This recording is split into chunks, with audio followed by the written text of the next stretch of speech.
Hello and welcome back to another episode of the Mindsets Podcast. I am your host, Angus Cook. If you're new here, then this podcast talks to athletes of all different backgrounds, and I mean all different backgrounds, about their journeys, about some struggles with mental health, and they want to give us tips basically on how we can be as good, if not maybe better than them one day at something they do. So we've got some really interesting conversations completed in the past, so go and check those out. But if you're here to talk to Travis, well, welcome. And I'm going to hand straight over to Travis to introduce himself before we get into his sport and his journey. Nice one. I am Travis Sales. I am now a Hyrox athlete. I've been through many different sports, many different journeys within sport and life in general. I'm 24 years old and I'm like an Essex, London-based guy. Awesome. Now, before we get into anything about Travis's history, we're just going to jump straight into the first section of the podcast, which is the show and tell section. So we've had it before. We've had a few Hyrox people on here before. I can't lie, that's because I've got a direct interest in it myself. Those of you that follow me personally on any form of social media will see that I'm actively involved in that. But we have had some different things brought on. We've had Brussels sprouts brought on by Charlie Bottrell, who you know. Yeah, and we've also had a few badges, which Travis has decided to bring his along today. Do you want to talk us through why these mean something to you? I have. So I've brought along my first two Hyrox badges. So I've got my London Olympia that I done back in April last year. That was my first one, doubles with Alex Brooks, where we went literally just to go beat my bosses. And then we did, and then qualified for the World Champs in Manchester. So I've got that one on the other side of the badge, because that was my first World Championships of anything. Yeah. Which I can imagine, and we'll get through this, but going to a World Champs for anything is quite exciting. Yeah, and it was still at the point where Hyrox was being called Hyrox, left, right and centre. And it was like, why are you going to Manchester to do this competition? I'm going for the World Championships. I felt like a little bit of a weird guy saying that when no one knows what the sport is at the time. So it was like, yeah, I'm going to the World Champs in Manchester of Hyrox. Have you heard of it? No. Nice. Okay, so the typical 8 kilometres of running, 8 exercises, this. That's what it is. And they were like, oh, nice. Sounds hard. Like, yeah. So for people that aren't too familiar at this point with what Hyrox is, I feel like it's exploded, but that might be just my social media and your social media as well. But for anyone that might not know, it has boomed as a sport. Like, it is really growing very quickly, which is very exciting. It's quite cool to be a part of. But at the same time, year to year, I have a feeling it looks completely different. So you competed at Hyrox Olympia, which is a venue in London. And there was a race there this year as well, which I was a part of. It was very, very busy this year. Yeah. And there were a lot of complaints, not just from myself as I was running, but from other people as well on how busy that venue was. Was it like that at all when you did it last year? Last year it's hard to tell because there was a lot less concentration on time, I feel like. For me personally, I don't think it was as busy, but when it is busy, you might complain about it, but looking back at it, if it was quieter, the immersive experience isn't there. So I quite like the fact that it was busy, everyone's involved in it. Where you're running a course where some people are quicker than you, slower than you, it kind of makes it what it is, and that's what Hyrox is. It's so involving for everyone that you're running with like some ex-elite athletes, and then you're running like with your everyday Joe. So it's that immersive experience that it brings. The difference for it this year compared to last year was just the running course. The setup was the exact same other than where the wall balls were placed, but it was just a loop compared to this year where it was like a little bit of a zigzag kind of thing. I feel like the zigzag made it a little bit more interesting, a little bit more fun compared to like just running around in circles, which we do for training anyway. So yeah, fair enough. Okay, cool. Well, my excuse for why I ran slow has just been completely removed. Apparently it was fun. It makes it more, it makes it interesting. Well, I want to go back to what we normally do, which is going back to the start of someone's sort of sporting career, I guess. It really isn't a career when you're that young, but you started off actually in gymnastics. Yeah. Literally in the last episode, again, if you haven't listened to this, guys, go back and check it out. We spoke to Lauren, who's a Welsh triathlete. She was a gymnast before she got into track. And one of the points I made there is I think doing gymnastics when you're young is amazing because it teaches you balance, teaches you body control, that sort of thing. But you were doing it up until around the age of 10. is that 15? So 15. Longer, sorry. So 15, which means that you've got a wealth of experience in body control and that sort of thing. Yeah. Talk me through your gymnastics sort of evolve.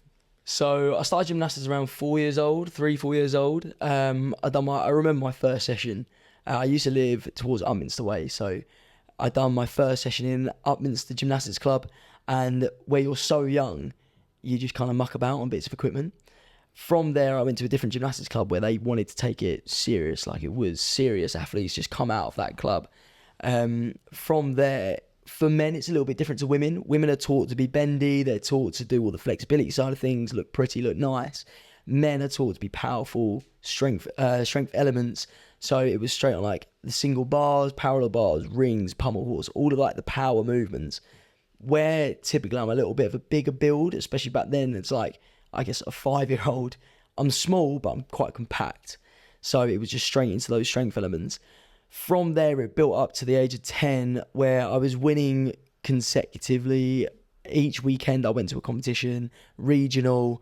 It then took me into a club called South Essex in Basildon. At 10 years old, I went there. It's where Max Whitlock trains, if anyone knows Max Whitlock. Well, yeah. So based in Basildon, and it's like one of the higher up clubs just because Max Whitlock went there and then done a couple of sessions, and the coach basically turned around and said, you're not going to make it as an Olympian. So from there, gymnastics dream was like stripped. That was it. Went back to the old club I went to, and it just kind of lost the whole motivation behind doing gymnastics again. The dream was to become an Olympian, get stripped from you, and then you're told, no, go back to where you came from. And it's then, what do I do now? I kind of wanted to keep the strength elements there, but then it just kind of got a little bit more boring as I went through it. Competed a lot less as I got older, and then transferred into trampolining, which then was the complete opposite of power. It was, again, looking pretty, looking nice, doing some flips. Done well in that, but then it was kind of, for me, I just kind of wanted to end the career on a little bit of a high after trampolining at a national level. I was like, I'm done, can't do it anymore. What was the main driver for the coach to say that you weren't going to be an Olympian in gymnastics? It was age for gymnastics. Oh, really? Age. So, which, when you're 10, kind of sounds a little bit backwards. Yeah. But at South Essex and higher up gyms, they're teaching and they're ingraining stuff into you when you're like 6 years old, 7 years old. Gymnastics is one of those sports that you can make it if you're a little bit older, but if the coach doesn't have belief in you, then they're not going to try and push you towards it. It's like that with anything, whatever sport you do. If no one's got that sense of belief in you, then they're just going to hold you back. So, which was a weird way to look at it when you're 10 years old, but for me, it was also kind of a blessing in disguise, I feel. It was, if I get to go back to this old place, I get to enjoy what I was doing. Lost sense of enjoyment from gymnastics, but tapped into other sports which were more enjoyable. Did you have a bit of a social group from gymnastics as well? Not that I speak to anymore. Yeah, at the time. At the time, yeah, you were training like 3 hours a day, solid for quite a lot for that 4 age. days a week, maybe. I remember going on like Saturdays during the day, and it would just be like, you'd be there from 11 all the way through till 2, and it was just long days of, you have to make some sort of a click. It definitely taught me to like get out there a little bit more, speak to other people, but your squad was your squad. And at the time, it was before 2012 Olympics. After 2012, gymnastics for men especially took an uprise. So I was before that. So it was predominantly women in classes. There was like 2 guys. So I'd be competing in a group of like 10 men. So you would do pretty well because you're only competing against 10 others. But it was still, if you're in it at a young age, it's going to be hard competition anyway. But it was so small for men at the time that women were dominant in the sport. So, looking back to doing gymnastics when you were that young, to jumping all the way to where we are today, is there anything in particular that you feel skill set wise, or just from your training back then, that has helped you to what you do today? It set me up massively. Power and strength wise, set me up massively. I think genetics obviously plays a good part into it, but where I am a very short guy, transferring some kind of strength into what I do now plays a massive part. If I didn't do gymnastics, I really do believe I would not be the strength I am now. 100%. Through from like, obviously a kinesthetic side of things, pushing your own body weight, it helps. I didn't touch a dumbbell until I was about 20 years old. Really? Yeah, never touched weights until I was 20. just because it was ingrained in me that it was body weight, body weight, body weight. So when I first went into doing compound lifts, I could lift heavier than what the majority thought I could have. So it definitely helped me on that side of things. I think because I did gymnastics when I was very young, but not at all. I didn't compete or anything like that. It was more of like just a once a week. Mum would drop me down and do gymnastics for a bit. So I definitely didn't have that side of thing. I went into other sports, but I started going to the gym when I was about, I want to say 17. Right. And the reason that I was so keen on getting into the gym rather than doing loads of calisthenic stuff was because to me, calisthenic stuff was really hard. And at the time, I wanted to look better and feel a bit more confident in myself. And the way that I was led to believe the way of doing that was actually just by picking up some like free weights and benching, doing all these different machines. So I wanted to get on that. And don't get me wrong, like there was some improvement there. But again, looking back now, I actually still suck at pull-ups. Like always have. I'm currently doing a pull-up block to get better at them. But it's something that I really wish I had got good at technique-wise and strength-wise in calisthenics when I was younger, because I think ultimately, while training is a great thing to do, the most direct impact you'll have on your daily life is moving your body and learning how to move your body. Another thing that I did when I was younger was a form of martial arts and fighting, which I also stopped and kind of regret stopping as I got older. But you got into boxing. Yeah. How did you get into boxing? So it all kind of stemmed from coming out of uni. Came out of uni, was a little bit lost. And I was playing football and lacrosse at uni. Random sport, lacrosse. Just thought, why not? And on my Facebook page, it came up with ultra white collar boxing. So it's 8 weeks of free training. Coming out of uni, you've got no money. So I was a little bit like, right, that's going to get me back into the gym. That's going to kickstart something. So sign up to that. And walking into a boxing was like the most daunting thing I'd ever done. And I'm all about, especially coming out of university, I wanted to try and push myself to gain a little bit of mental clarity with it. And it was pushing outside of your comfort zone and walking into a boxing gym at that point in time, knowing nobody, was huge. I'm 18 years old and never once thought of doing any martial arts, anything to do with boxing, hitting. I've never been a fighter, ever. So I walked into that gym, done the first session, and it taught straight away some sort of discipline. And it was the hardest session I've ever done until that point. So I was a little bit like, I'm hooked. That's it. I want to go again. And knowing that at the end of it, you're put in a ring with one other person was such a scary thought. And knowing that you've got to go in there and give it your all was something that I wanted to train towards. So that kept me motivated through the 8 weeks. And then took on that first fight and came out of a win. Although it's a charity event, it's still like you really want to give it your all. So I've never been someone who's been into fighting, or I'm not an aggressive guy. So for me, it was just a complete, no one expected it, complete 360 of what I kind of grew up with. What I was going to do was I was going to bring in boxing because I thought that directly followed on from gymnastics. So we will come back to that. But you mentioned that you did this when you were 18. Now, Travis didn't knock out university in the space of 12 months. He didn't get it all done. I wish I was that smart. So do I. But you went to university and essentially decided not to continue with it. Do you want to talk us through that process of like why you initially wanted to go to university, where you went, and then why that kind of didn't work out? So I turned 18 in June, and obviously you go to university in September. So within that time, you kind of kickstart the drinking phase. For me, my drinking phase was very short to lead up to university. So university, where you've got freshers in that first 2 weeks, you just go straight into it with a bang. And I think for me, it was so overwhelming to the point where anxiety started kicking in, and it kicked in very quickly. It was that build up towards Christmas where you're getting your first deadlines in, you're staying awake till midnight just doing your work, but then everyone's wanting you to go out. My dorm room was next to the common room. So for me, it was every time something was happening in the common room, I'd hear it, people come knocking on the door, try and get me there. I like being a social guy. I like meeting new people. I like talking to people. But when it was constantly, come do this, come do this, come do this, and it's the whole uni thing of, come out, you may as well come out, have a drink, come out. I'm not a massive drinker, I never have been. It got to the point where it was so overwhelming and anxiety still started building up, beer, fear, everything like that, to the point where I was in my room, locking the door, and didn't want to come out to anybody. It was hard mentally. The only thing that got me out was sport, was playing on a Wednesday, was training on a Monday and a Tuesday, but then throughout, and the weekends was just sitting in my dorm trying to crack on with some sort of work that I couldn't push myself to do. It got to a point where I would be sitting on my bed just bawling my eyes out, just wanting to go home. Went back for Christmas and I just said to my parents, I'm not going back. And it was them that kind of said, you've got to, your sister's done it. You know, it's the way that people think life should be. Go to university, graduate, start a family, move on to the next thing.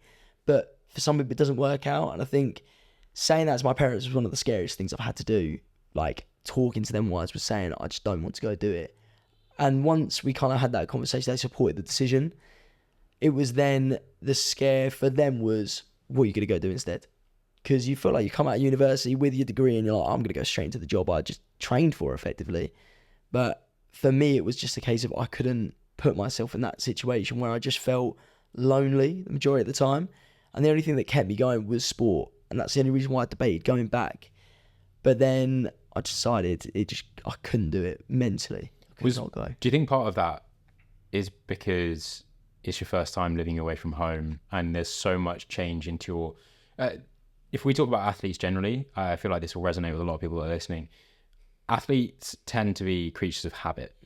And when habit gets broken, and not even to the point where it gets broken and remade into new habit, but it gets broken and there is no reset in a new set of habits, it's just constantly changing, which I recall from there just being always a reason to go out. There's always a reason to go out at university.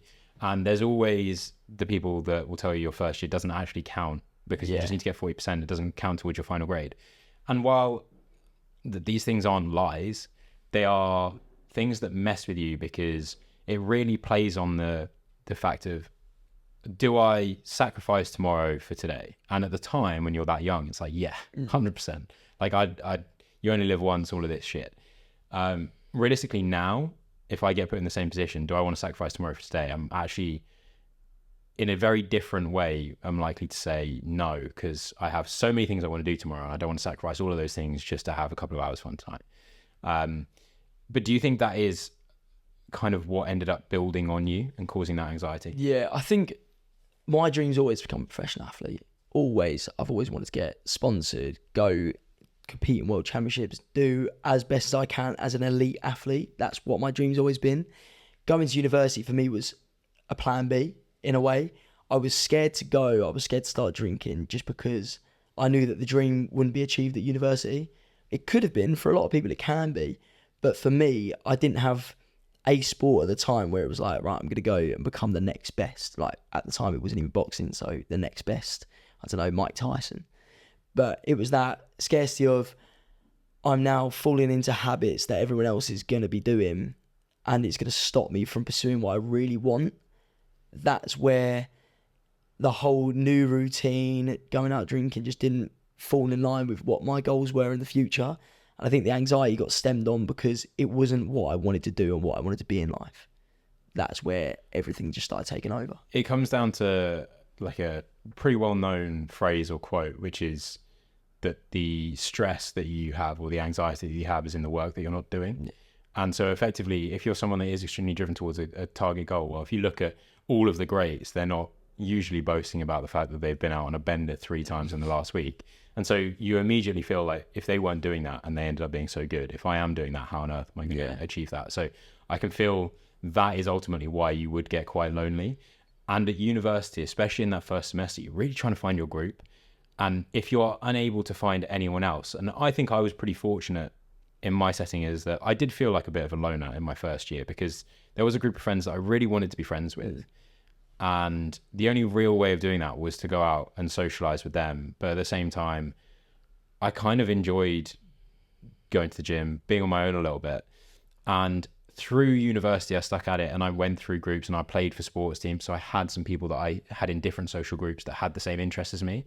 And that's really how I got through. But again, there was a degree of luck to that in the first semester. And I feel like if you don't have that, and especially in your location of where your dorm room was, really not helped by the anxiety of and sort of FOMO of wanting to go out, I kind of get why that would build up. And it's a bold decision to turn around and say, yeah, I'm not even going to give this another shot. This is not for me. Yeah, I think I was lucky. I had really good mates at uni, really good mates, but it's always been that kind of thing of chasing the crowd as well. FOMO. If people go out, you don't want to be the one that's boring. That's where it kind of fell in, especially where I was living right next to the common room. Everyone else was going out, and then if you're not going, you're the boring one. You don't want to be that person at that point in time. I think in terms of mates, I was very lucky, but for me, it was just biting the bullet and saying, I cannot carry on with the way that everything's going. It just didn't line up with my goals and ambitions. I think because there is something similar there. Obviously, the ways that you went is different, but something I have come to realize is I have always been pretty comfortable in my own company. The thing is, though, is that when there is other company or I find other people that I think are very similar to me, I find it very easy to become friends with them. And then ultimately, if they end up wanting to go and do something that I don't want to do, I find it very difficult to lose that attachment and go back to being comfortable in myself. And when it happens, I am comfortable in myself again. But it's that kind of committing to going back to who you are. And that's where you ended up going after university. So what was the game plan that you figured out when you weren't going back to university? So I was already in a job. Whenever I came back, I worked like a couple of weekends. I was working at a Hyrox centre. So again, completely opposite of what I thought I was going to be doing anyway. So there was no ambition to become any higher up than I was within that centre. But I think coming out of university, it was a little bit like, I'll just find my feet. I'll find my way. And then stumbled into boxing. So I was very lucky with how it came across. Stumbled into boxing. And throughout those 8 weeks, I was then the fittest I've ever been. By the end, took on the fight. And it was just a case of me saying to the coach who was coaching me, I don't want to stop this. I do not want to stop. The minute that 8 weeks was over, it was COVID. Wow. Yeah. Okay. And then it went very solo. I mean, with a sport like boxing, I guess you can still train heavily through COVID because, like you said, your general fitness in boxing must be really, really good because there's so much cardio element to it. There's a lot of technique work to it. Not so much necessarily a lot of strength work. I know Anthony Joshua a few years ago says he doesn't even know what his bench was because he just doesn't bench, but he looks like he benches, every day. So training wise, did you sort of just persist or did COVID hit and you were just like, that's that? I think when COVID hit, it was just a case of I got into the best shape I'd ever been. Yeah. First time I had a six pack again in years. I used to have one from gymnastics, like back when I was 10 years old. I finally got back to where I wanted to be. And it was a case of obsession from then on. It was, I don't want to lose what I've got now. I had no idea what I was going to do for training. I had only had 8 weeks of experience for boxing. So I bought on Facebook Marketplace one of those like floppy bags just to hit every now and then. But then it started stemming in towards going out running. The running was not real running at that point. It was literally, I'm going to go try and run. And like everyone did in COVID, it was like a 5K challenge. All the footballers were doing it. So I was like, yeah, I'll go do that. Done 1K, thought it was 5. And I was absolutely blowing. I could not believe it. So that's when I started tapping into, right, I want to get like decent at running. So I started running a little bit more. I would shadow box in the garage. We bought a multi-gym with one of the lucky ones that could buy a multi-gym off of Argos just before, because my brother was getting to gym, just before they all sold out of everything. So we had all this equipment and we had so much time just to kind of crack on. I was still working a different job, doing night shifts. So I would work the night, sleep for a little bit, wake up and just train throughout the day. So it was just a case of trying to keep myself mentally able to keep going and not fall into any kind of anxiety again. I had to keep moving. I'm a very active person. I had to keep moving. And it was just setting new challenges. So like the 75 hard came out during COVID. Done that. Wanted to give that one a go. And it was like the perfect time to do it. Gave that a go. Got back into running. Got into obviously more body weight stuff because that's all we had available. Done the 75 hard. Got into even better shape than I have been. And then finally came out of COVID. So it was just... COVID for me was one of those things where it was horrible. It was awful. You couldn't socialise with anyone. Obviously, it was a terrible thing that was going on. But at the same time, I was trying to use the bad of it to try and create good. So the time where I could nail a diet, nail a routine, get fitter than I was. It was just trying to find that knock-on effect. I feel like with some of the other athletes that we've had on here, because obviously COVID has been a part of everyone's life who I've spoken to, There have been some really, really different impacts, but largely for people that train, it was an opportunity to sort of reset and go again and get all the things right that you wouldn't normally have been able to begin with, because you felt like you had to just get into it, and then you've got to juggle all these other things. It was a time where you could sort of gravitate yourself back to what mattered. Yeah, it didn't feel like real life because you haven't got a job. You didn't have to go working. You didn't have like the 9 to 5 of the day where you couldn't do what you wanted to do.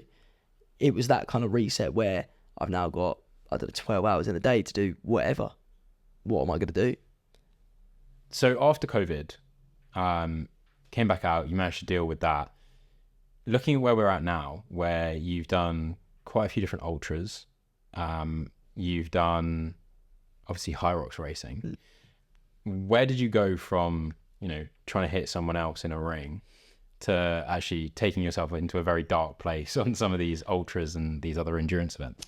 The turning point for me was, it was always looking for the next big thing, the next big goal. I'm very goal orientated in the way that I train. I've always got to have something planned, something in the books. Coming out of COVID, my friend put on his Instagram story saying, doing an ultra marathon, does anyone want to try it? It was a team relay up and down Mount Snowdon, as many times as you could get up and down in a team over 24 hours. To me, I had no idea what an ultra marathon was. I literally just put, yeah, I'm down. That was it. And that kickstarted my ultra career, I guess. But yeah, it came out of COVID straight back into the boxing gym. And it was a case of, I was scared to fight. I was scared to have those one-on-one moments in a ring where you're getting hit, you're hitting someone else. I just enjoyed the training. But it was what scared me that drew me to go do it. So we had 2 fights planned. One was a white collar one again, and then I would turn amateur. The white collar one came out with, it was okay, turned amateur, and then that's when the real fighting started. Done 2 amateur fights and then lost the second. It was the national final. So I came second in the nation, which sounds good, but at the time it's one-on-one in the ring and I got battered. I did get battered, which looking back at it now is kind of like, it's okay to say. At the time, it was one of those, your pride doesn't want to be dampened. I came out of that ring and I never wanted to feel that again. I never wanted to feel so defeated in my life. And I think that was the turning moment where it was a case of, I'm never going to be beaten again. I never want to lose in a boxing ring or anything that I do. I want to put 100% effort into it. And that's when I became really obsessed with being the fittest and the best version I can be. And that was the biggest change point in my life, I think. So from that point, I had the Snowdon 24 in between it, where we won the ultra marathon. And then it was like, right, I'm finally on an upward trajectory. I'm starting to win things now. After Snowdon, I had another bout, which was the London belt, so London Championship. And that was the next fight after my national final. And it was that whole thing of, I'm in the same venue that it was last time. And the last time I was here, I felt awful. But I knew that I should have given more into it. So I didn't want to leave anything on the line, went in, got the belt and won, came out of it, and it felt like I peaked. That was the dangerous part of the whole goal setting. It felt like I peaked and I didn't know where I was heading next. That's when I transitioned into April when it was Hyrox. Done Hyrox, didn't win, but had the goal of getting sub-hour that we achieved, then realised I could push for more. Was that in your first Hyrox? That was in my first That's Hyrox. absurd. Yeah, that was in my first Hyrox. We wanted to get a sub-hour in Olympia and beat the bosses. And we did, and it was like, no one that we know has done that before. It was like, right, we could take this somewhere. Went to Worlds with a goal against sub-hour in the pros. We got 1 hour and 8 seconds. Oh, no. Which is annoying, but at the same time, You're so close. Yeah, I didn't want the repeat of what happened boxing, where I felt like I peaked because I won the belt, and now where am I going with this journey? So sometimes losing is the best thing to happen to me. Coming second in that national final turned me into like an obsessive freak with boxing to go get the next win. Getting 8 seconds off of a sub-hour in Hyrox was the best thing that happened, because then it made me obsessed with this next sport. For me, it's knowing that there's always a goal that I want to achieve in the future. What is it going to be? And if I don't have that goal, then I don't know what I'm training for. I think I couldn't give better words on how I've had a journey and how I feel like a lot of successful people have these journeys is there's a great respect for failure. And spoke to someone else who's done some Hyrox recently, I think 2 episodes back, Charlotte. I've said sometimes when I'm in a session, I will look for the failure because that's where the lesson is. Yeah. And I think it's a big point that I've not really covered before, is that sort of scared side of things of peaking. Because when you look at athletes that are professional football players or that sort of thing, you talk about them being in their peak of their athletic career when they're like 22, 23. And then you also think about the peak of experience, and you look at the Ronaldos and the Messis who aren't actually, they were very athletically gifted when they were 22, 23, but they probably weren't their best until they were 28, 29. I'm aware at the age of 27 that I'm at now that technically speaking, when it comes to that experienced peak of athleticism, that I'm kind of nearing that. And what I do think has happened through my time of failing at different sports, dealing with different struggles in sport and life generally, is I do find a way to put a lot less pressure on myself. There are still things that I should be better at, and you're constantly learning whenever you compete in anything. Fortunately enough, moving towards something like Hyrox, which is an endurance event, and things like ultras, that kind of thing, there is also evidence that suggests you're not really at your peak in that until you're like 30s, mid 30s, which is great because I've just given myself a bit more time. But it is something that I think everyone is a bit scared of, and actually can be something that pulls you back from ever achieving a personal best, because you might be aware. So for example, I could go out on a Hyrox race one day and I could be well ahead of schedule and feel great. And I can guarantee you, going into the last few minutes of that race, I probably would be thinking, I might never be this quick again, and try and soak that in. And that in effect would possibly slow me down. It might still be the quickest I ever go, but it might not have been my absolute best, because I've started to get a bit scared that I'll never be as good as I am now. It's always that mental battle. Always. It's coming away from a race and saying, I could have gone faster, or I physically can't get faster. There's always that mental battle with what ifs, or mainly what ifs. What if now is the time that I'm going to be the best I've ever been? What if now is the time that I should have gone faster, or I felt like I went slower, I went too fast? There's always that what if moment. But I know that scientifically you will have peaks, you will have troughs, it happens. But I do think that if you look at some of the athletes out there, yes, you may have a peak, but you're always going to have that moment where you can get better. That's what I believe. And I think if you go in with that mindset of, I can get better, I will get better, you're never going to have that mental deload of, I don't know when I'm ever going to be the best again. One thing that I can also do is have an appreciation for the different things you can focus on to see your improvement. So if you feel like maybe you were competing in something 6 months ago and you peaked and it's just not been as good since, you may forget that you peaked at something, you identified the areas of weakness, and you've been working on those. If you look at runners, so quite a lot of the time when I have someone on here that has got a running background, I like to look at Power of 10, which is a website that's got pretty much everyone's data on any race event they've ever done.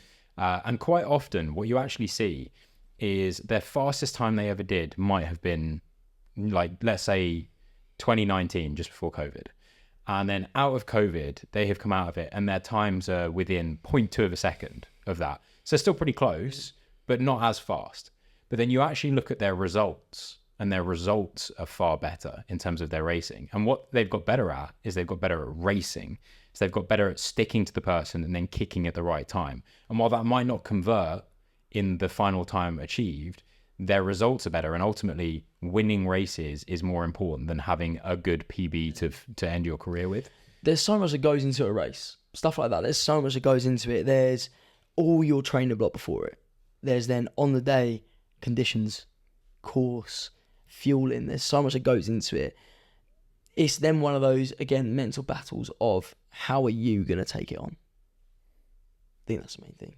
This leads me beautifully into some questions I've got for you about Hyrox and racing and your approach. So how you take them on. So what I'm really looking for here is a few tips from you for, well, let's start with fueling. We had Charlie on, I mentioned Charlie Botterill, who's had some good success. He's a world record holder in Hyrox. But you have not just done Hyroxes, you've done other things in Hyrox, such as doing the world record for the most number of Hyrox completed in 24 hours, 12 of them. So when it comes to things like fueling, your preparation has got to be pretty key. Now, I appreciate for that, you might have been fueling slightly differently to how you would race for like a peak race world champs. Yeah. But what are the main things that you have as a staple part of a competition day for you? So the main thing I'll always do, no matter what time I'm racing, it sounds real backwards, I'll always have a chocolate croissant. Always. That for me is, one, I enjoy them. They're great. Two, it's like a kind of luck thing. Skepticism, I guess. If I have one of those, I know that it works. With fueling, certain things work for certain people. That's just how it is, and I know a chocolate croissant works for me. I found that out just through all the multiple races that I've done. And obviously in Nice, being in France, it was an excuse to go get a chocolate croissant from like the best place in the world. But I think it's just high carb is what you want. So 2 days out, start carb loading, which is always great. And then as you come towards a race, don't change anything of what you're used to. If you start trying to mix up your diet because you think this might work better because someone else is doing it, it might not work for you. It could lead to a disaster in your race. So for me, it's like I have one of those Grey's flapjacks. I have one of those and a chocolate croissant, and I'm sorted because it's high carb, sugar, and I have that around the Grey's bar. I have an hour out. The chocolate croissant I have an hour and a half to 2 hours out. And then in terms of hydration, other things I know that people take like nitrates, people electrolyte load. I'm electrolytes. So you have your electrolytes. So I'll have electrolytes before I race, straight after I race as well. Like you got to remember that like fueling after the race is just as important as fueling before race. So I'll have at least a litre of water and then electrolytes as well as that. So about 1.5 litres to 2 litres of water before I race, especially for some conditions that you race in. Before that, we're talking like 2 days out. Just make sure I'm hitting at least 3 litres a day, at least, because you're going to be losing a lot of water. And if you lose water, you cramp. It's simple as that. For sure. And then the only other thing that I've done, and I know other people consider, especially in any sort of endurance event, is things like gels and fueling on the go. Do you take any gels? Personally, no.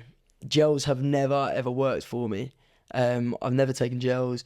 I would like to start implementing into training to see if they would work for me, but it's trying to find the right gels. Again, it's one of those things of if you see a gel, I would not recommend picking it up until you train with it, because disaster can happen, and you do not want it to happen midway through your race. If gels are a new thing to you and you've not tried them before, the disaster we're talking about is you can, well, basic level is you can feel very sick. Yeah. You can be sick, or worse, especially if they've got some caffeine in them, they can go straight through you. They can go Personal straight out the other. And, personal experience. That's an awkward thing. That's a whole new battle of, can I finish this race? Yeah, that happened in my first ever half marathon. Nasty. Yeah. Nasty. Yeah. Luckily, it was a training run. Luckily. But yeah, I would not recommend taking the gel if you have not trained with them. Good advice. Now, on other recommendations for a race then, you are quite well known now as effectively the burpee king. I mean, you're the only person at the World Champs to do the burpee segment of the race in less than 2 minutes, which, by the way, is absolutely mental. I've done doubles races where you can basically just go as fast as you can between the two of you and share the load. We still didn't do it anywhere close to that. So what I'm thinking here is we could really do with some advice on burpees, but also any other race tips that you try and implement, whether that's a mental thing or a physical thing. Hey, I think my biggest race tip to anybody, especially if you're starting out at Hyrox, is don't gas yourself out on that first K. You're in that start tunnel, the music's blasting, everyone there is kind of hyping up. Don't follow the crowd and go as fast as you can straight out of the blocks. Because if you do that, you'll hit a red line straight away. As soon as you hit that ski, and you'll be gassed. So pace it on that first K. I'm not talking stripping it right back. Sit around like 70% instead of 100 sprint. That's my number one tip. But in terms of like burpee tips, biggest tip I could give is staying low. And I think that's one that people are now starting to realise and implement into their training, is staying as low as you can to the floor and just getting efficiency with your burpees. When you come up from the floor, there's 3 different ways you could do it. You can jump your feet to your hands, You can step your feet to your hands, which is the one that I use. Just make sure you go wide with your feet. And the third one is kind of using your knees to propel yourself up. Find what works for you. It works for different people. But like anything, pace yourself.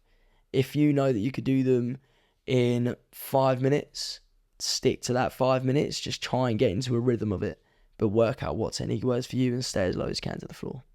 Okay, awesome. Is there anything else? I know that you're quite a fan of, well, I don't think anyone's a fan of sleds, but sleds are something that you're actually pretty good at as well. Is there any sort of advice on sleds or, lunges, I don't know, wall balls, farmer's carry, anything? Wall balls. So a bit of a mental trick I use myself on the wall balls is have a number you're aiming for, but tell yourself to do more than that.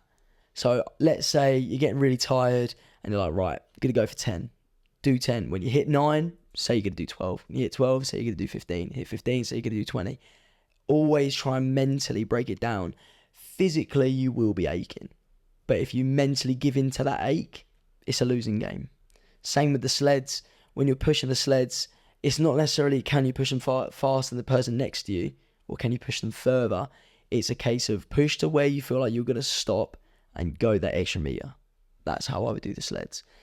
With the lunges, the trick I've used in the past isn't stepping through. It's lunge, bring your feet together, then lunge to the next one. Give yourself that little bit of rest in between it. Farmers, I've got no tricks. I'm no good at the farmers. They're my worst. The trick that I use for the farmers is similar to the wall balls, is when you feel like you're going to put them down, tell yourself to keep going that little bit further. But I just can't crack the farmers, personally. And then ski and row is kind of pacing. It's knowing your own race. Everyone races different. For me, I would take my rest on the row or the farmers, just because I know that the farmers I'm not so keen at, not so good at. And the row, I can hold a decent pace while getting breath in effectively. Mentally breaking down a race can just kind of be like knowing that the first half is going to be the harder half, where the second half is going to be the easier half. You could break it down however you want, but you need to find what works for you. So I would say to people, don't do a simulation every weekend, but try and get one in with your partner just to work out, they might be better at one thing, you might be better at another. That's how you balance it out. Or if you're doing the solos, where you feel like you're going to drop your pace a little bit, do that at the start of your training block so you know where you're going to be. So by the end, you've kind of nailed the bits that you're not as good at. Good advice. One more thing that I wanted to ask is when you are doing solos, obviously I've got this solo coming up later this year. I've not done one before. The difference being is when you're with a doubles, you rest when they work. When you're solos, you do need to rest yourself. Now, when it comes to resting, and I guess the key place you see this happen is on the sled push. People like to break them up and have this bit of a rest.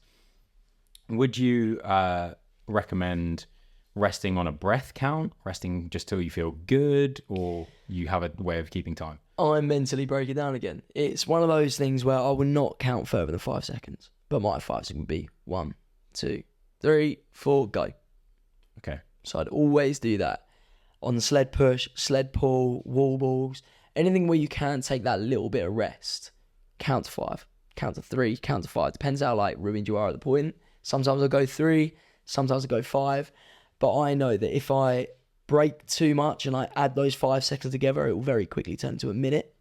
So it's 1, 2, 3, go. Or 1, 2, 3, 4, go. Mentally breaking it down like that, shaking your arms out, shaking your legs out. If you can figure out your way of resting that works for you, it'll work. My way might not work for somebody else. Find your own way. Find what makes you tick in that resting period to then go again. Amazing. Now, rather than me continuing to ask selfish questions that are going to help me out in my racing, what I want to do is I want to move on to the listener questions. So we've had some great questions sent in. Again, if you aren't aware of this, if you follow @mindsets_podcast on Instagram, then before I have a recording, I like to put up a story with a bit of information about an upcoming guest. And then you guys can ask questions basically directly to that guest, so that 1, I don't have to come up with so many original questions, but 2, you guys actually get to hear what you want to hear. So we have 3 questions. Like I said, the first question is from Shah, and she asks, how has nutrition played a role in your performance, and what are your go-to meals? Nutrition for me it's one of those things where I need to know what I'm putting into my body. I've kind of gone back and forth between nutrition. Being boxing, it was all about stripping weight. Don't eat too much, strip the weight down, stay under a certain category. Since stopping boxing, I can eat what I want. Sounds great. For different events, I do different things. Ultra marathons would just be pure carbs, pure carb load. You're running loads. With Hyrox, it's the case of, I truly do believe in eat what you like in terms of how it tastes. Not necessarily eating chocolate because you love chocolate. It's just a case of eat what you like to eat and don't mix it up too much. The best diet is one that you can stick to. My go-to meal at the moment is, the Rape Boys, that guy? Yeah. I've been having those for years, and suddenly I start posting about it and everyone keeps commenting to me, Rape Boys. I have like a skier bowl. So skier yogurt, I'll do banana with like oats and honey, dark chocolate, some berries, and peanut butter.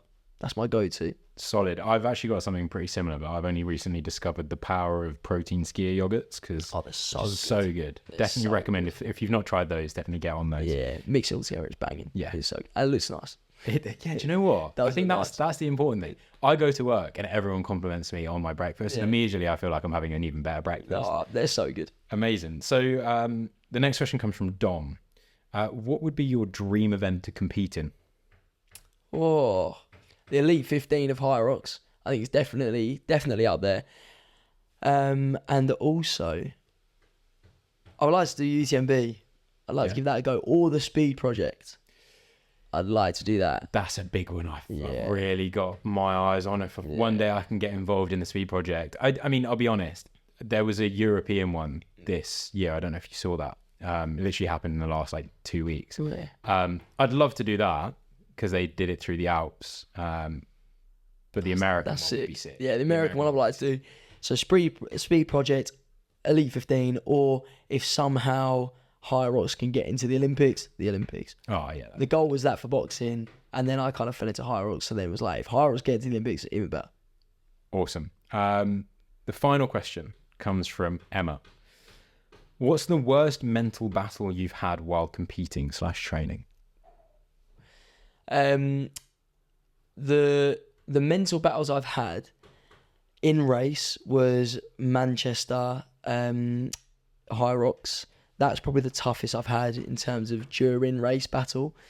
I got a pain in my side, and at that point it was, do I drop out for injury and make it an excuse? It wasn't a bad injury, it was just pure searing pain. Or do I carry on and see how far I could crack on? In that race, I was going there to get podium. I wanted to win. After the sleds, I had that pain, started cracking on, kept on going, but couldn't breathe. And then hit the sled pull, thought I'd rest for a little minute and pulled my back. From that point on, it was just a case of, I remember coming around one of the corners towards the in arch and thinking, there's a right there where the medical tent is, could literally turn off that course right now. And it was that split second of, do I turn right or do I carry on straight? And it was, I'm not quitting, I'm carrying on straight. But the entire race was pure pain of, I can quit right now. Will I be content with quitting? No. I hate quitting. That's the one thing I would never want to do. I'd rather crawl over a finish line than quit. But it was the whole thing of, if I don't do well, people will know about it. I got through the race and I got a time that I was really happy with. And I couldn't believe I podiumed at the race, to be honest, just because I was in so much pain. But mentally, I broke it down by staring at the person in front of me and saying, I'm not losing them. And I was lucky that they were very quick. So it did get me through that race. Outside of racing in training mental battles, I always use the rule of thirds. I don't know if you've heard of it. I heard it on another podcast with an Olympian. And they said their coach told them that they train in rules of threes. So the first third is you feel on top of the world, training's going amazing, you're in your peak phase, you feel unreal. Another third of the time, you feel okay, training's ticking through, you're all right. And the other third of the time, you feel absolutely dreadful. You do not want to be there, training is not going the way you want it to feel. But if you're in those thirds, if they're balanced out, then your training is absolutely perfect. You're feeling fine. So it's always refreshing that memory of rule of thirds. If I feel amazing 100% of the time, probably not going to peak when I need to peak. If I feel okay, ticking through, more than a third of the time, again, probably going to peak or training's not going the way I want it. But if I constantly feel awful, then I need to find that balance back. But if they're all in balance, then I know that I'm on the trajectory of going up. I like that, and I've definitely started to use that. But one thing I have also noticed and tried to apply it to is results. So when it comes to competing, it always tends to be this big build up to the competition the day. And even if it goes great, there are some times, and I can't fully explain this, there are some times where I've achieved something and I'm so happy. There are other times where I've achieved something and I'm genuinely quite unhappy. And I think that's actually pretty normal, that sometimes people compete and then it's just like, oh, it's done. Yeah. But apply the rule of thirds to that as well, because 1 in 3 events that you do will actually feel really, really good. You'll be really proud of yourself. The day will feel amazing. Likewise, 1 of 3 events might not go very well, or even if it does, you might just feel shit, or like you don't feel that great having done it. And that's all completely normal. So it's the same thing, applying the rule of thirds generally, not just in individual training sessions or life on the day-to-day basis, but as a whole outlook, I think is... It's like we were saying about peaking. Every race that you go to is different. Every race, something might happen on the day that is completely different to what happened last time. It is looking at the wider spectrum of things, not just that one moment. You can't PB at every race. You've got to look at the wider perspective of it. Yeah. Okay, now let's do some more advice then. But this time, we've given the listeners enough advice. We're going to go and you're going to give yourself advice. So the next section, we do 3 pieces of advice. Now, you remove me from this chair and I want you to be talking to different versions of yourself, or can be the same version, just different pieces of advice. Now, I'm actually going to go for the more standard format, which is 3 pieces of advice for a younger version of yourself. Sometimes I switch it up and ask for 2 pieces of advice for a younger version and 1 piece for a future version. But I'd be interested to know what your 3 pieces of advice for a younger you would be. Hey, first one would be never quit. I think that's a big one. That's one that I've always tried to live by, and it's knowing that if I had quit back then, I wouldn't be where I am right now. So never quit. It's a good job for not quitting, basically. Another one would be, these are quite hard. These are hard. Enjoy everything you do. I think that's a big one. Enjoy everything you do. And then the third one would be, try not to follow what everyone else does. Believe in your own ability. That's another big one. Very solid advice. And I can kind of see where those tie into different parts of your story as well. The final question we've got actually doesn't come from me or any of the listeners. Well, I mean, she might be listening right now. I don't know why I'm saying that. I'm hoping she is. Lauren, our previous guest, is a Welsh triathlete. Really, really good episode with her. And she has left a question behind for you to answer. Okay. Pretty simple question, but I want you to tell as much as you can about it. What is your why? I think for me, it's always been about proving not just to other people, but to myself that I can, you can. It's if something stops you and holds you back, there's 2 ways you can go. One way is never doing it again, or the other way is proving them wrong. I've always believed in following the path of proving everything that you do it for the reason of, I want to better myself. That's what I've always done. That's what I've wanted to do. And it's trying to achieve that goal. Something you said to me before we started this podcast is that you have had a lot of impression in some of the sports that you've done, that you've been turned away based on your height being a restriction. And I immediately thought there's definitely got to be a part to him with a chip on his shoulder that is I'm going to prove you that I actually can do this. And I wasn't expecting it to be part of your why, but I was wondering if your why was going to be on proving people wrong, not necessarily just for that, but just generally. Yeah, I think it's from when I was younger, being turned away so many times, torn down, being the last one picked in teams, being chucked out of teams for like a physical attribute reason. It's been the motivation for me to keep going with what I'm doing. I could have very easily just turned around and quit everything, but I wanted to try and prove everyone wrong who ever thought that I couldn't, to be where I am now and where I can keep going to keep proving that I can be just as good, if not better, than what they thought I was going to be. A question from me on this. I'm not going to ask you to repeat anything, but can you remember specific people and specific things that have been said to you? Yeah. And how often do you use that? All the time. This is something that I am proving, is that some of the best athletes that I know are petty. And petty in a good way, in that, probably not in a good way, in that sometimes we hold on to things that we shouldn't hold on to. I still remember a passing comment made by someone in sixth form while we were playing football. Someone made a passing comment, and they're actually a lovely person, and if I saw them, I would love to have a chat with them if I run into this person again. But something they said, I have removed from them being a lovely person, and I have used that so much. I kind of thank the people that said it to me. As weird as that sounds, I thank what they've said, because if they wouldn't have said it, I probably wouldn't be as motivated and driven as I am today. It's a weird thing to think about, because it really tore me down at the time, but to now where I am, I actually thank them for, being so honest with it. 100%. Couldn't agree more. I need from you a question for the next guest. Now, the classic rule is that I can't tell you anything about what their background is and what they do. So give me any question that you want to ask the next guest. Doesn't have to be super serious, can be silly. If they could be anything else in life, career-wise, that they aren't at the moment, if that makes sense. Yeah. What would they be? Okay, interesting. I'll find out why. If they're a professional athlete, that'll be really interesting. Yeah. So what other sport would they go into if they're a professional athlete? Okay, cool. So guys, if you want to hear the answer to that question, then come back for the next episode. Now, before we sign off, firstly, Travis, thank you very much for coming on. Thank you for having me. After this, we're actually off to go and do a small race simulation, like a sprint thing, and I'm about to get shown, as much as I think my training's been going well, how far behind the elites I am. Not necessarily, mate. You never know. So we'll see, but our fueling hasn't been great. Travis told me before this he hasn't even had breakfast, so he's a chocolate croissant down. Might give me a chance. Straight to a bakery, mate. Straight in.